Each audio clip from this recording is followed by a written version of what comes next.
Well, I'm awake. It's time to start vlogging, I guess. So today, I do something a little different. We're gonna do a day in the life, some more daily vlog. I really love my cars, and I know that I have 3, but for some reason, I really want a 4th one. All right, let's go make some oatmeal and coffee. Let's go get some coffee. I mean, how many cars is too many? Is there such a thing? And if so, when do I hit that limit? I have the Del Sol. That's my little 2-seat, roadster with the hardtop. And that has its 5-speed manual. It serves its purpose. It's a little fun car to drive. Corners super well. Great handling. Kind of slow. And then we have the Infinity, which is just a great all-around car. But I don't exactly want to take that to a racetrack, because if that thing gets destroyed, I'm out a really nice car. Honestly, it's just too expensive for me to take to a racetrack, because your insurance won't cover you when you're at a racetrack. So that leaves me, I have the Malibu. The Malibu is fast. It's got a 3.5 V6 in it. It's extremely useful. It's got a hatchback. It's got to be one of my favorite Chevys, honestly. I'm not really a Chevy person. Cleaning out the coffee pot if you're wondering what I'm doing right now. But the Malibu does not handle. It doesn't know the word handle. I've taken it drifting around a couple of corners, and it's a little sketch every time. I feel like you might cause it to roll. It sits very high up, and it could definitely need stiffer suspension. But the thing is, it's not really made for that. It's made for maybe being able to take a dirt road, be able to go off-road a little bit, go camping, be able to take you and your snowboard and your tent, up the trail to get to the ski lodge and everything. It's like it's an adventure car, honestly. It's got a big V6 in it. Gets you over the hills, and then it got big wheels on it too, big thick tires, and you can go off-roading a tiny bit, or you can go on harder tracks, basically. Not off-roading, but like dirt road trails and stuff would be no problem for it. But and then on the street, obviously, it's great for getting around. Really fast, comfortable, quiet car, great for cruising on the highway. So it's very capable, very versatile, but it's not exactly a track car. So I could use my Del Sol for time attack, but I'm not gonna win, probably. And I'm a little egotistical, and I wanna drive time attack, and I wanna win. So, now the thing is, I've been wanting to do time attack for a while, but I've just been caught up so much with finishing up the semester and doing school and everything that I just haven't been able to get started. So today I have one more meeting for a relational communication class, and then I'm gonna spend some time on my laptop looking for what I want for a time attack. We'll decide on a car, maybe not today, but we'll look at what I can buy for time attack. Oh, here we go. Because coffee is money. Coffee is life.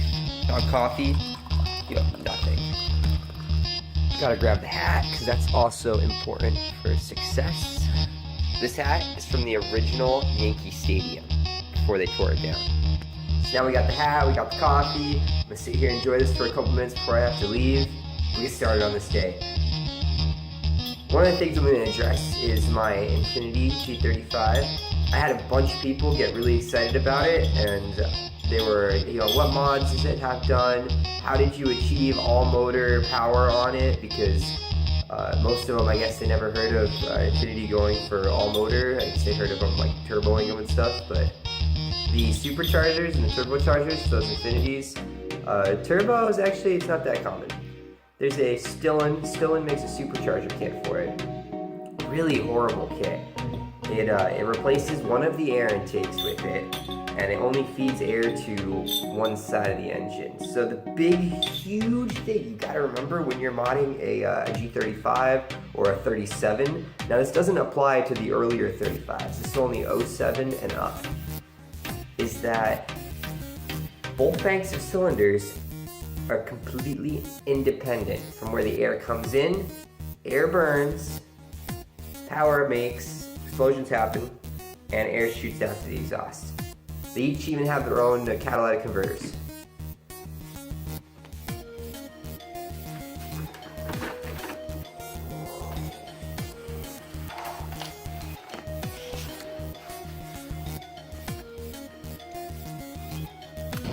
So I try not to drive too much to school anymore just because of the sheer number of times that my car has either gotten hit or that I've gotten parking tickets, or it's a big headache. So going for the train.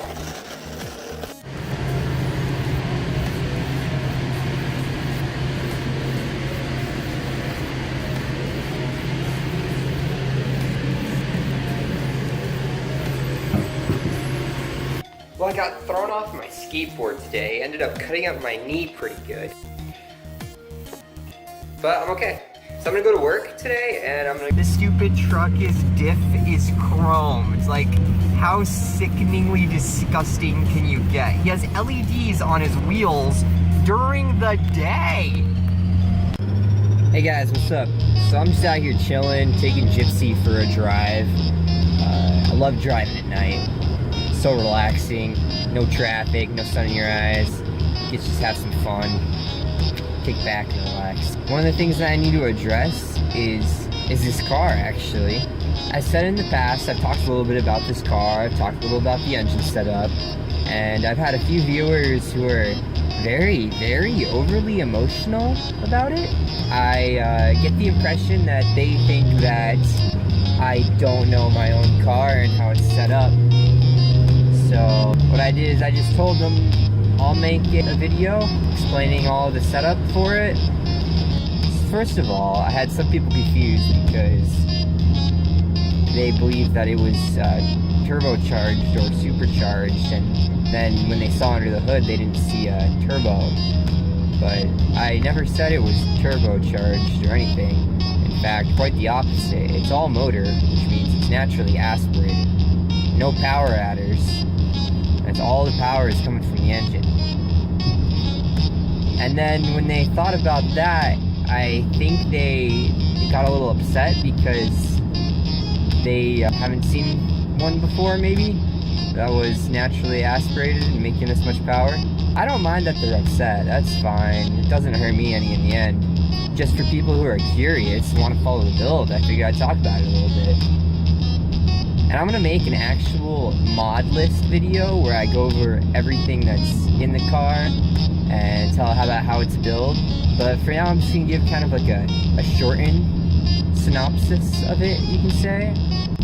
Some things you gotta keep in mind are that HR engines, VQ 35 HRs, are completely independent to right and left banks. So you have 2 sets of air boxes, 2 mass airflow sensors, 2 throttle bodies, 2 banks of cylinders, 2 catalytic converters, 2 mufflers. Now this particular car rated at over 400 horsepower, but that's not at the wheels, that's at the crank. Part of the confusion, I think, comes from there being 2 different ways to measure horsepower. Some people measure it from the wheels, some people measure it from the crank. I go by what car manufacturers use. I measure it by the crank. I figure if that's the standard for measuring it, that's what I'll use, and I'm fine with that.